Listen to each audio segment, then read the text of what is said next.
Hey everyone, and welcome back to another video. In this video, I'm going to show you how to connect your credit card to the Lyft app. Now, this video is going to be particularly useful for individuals. Let's say that you want to go ahead and pay for your rides using your credit card. How do you actually go ahead about doing so? Now, this video is going to be short, sweet, and simple, guys. There's not going to be a lot of steps involved. Now, in order to do this, what you're first going to do is log on to Lyft.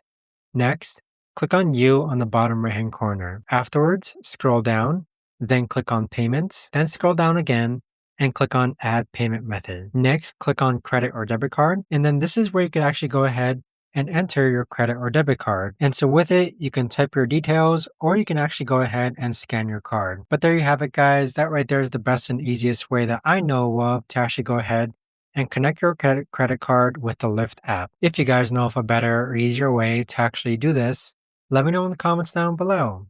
I would love to know. Thanks so much for watching, everyone, and I'll see you guys all in the next video.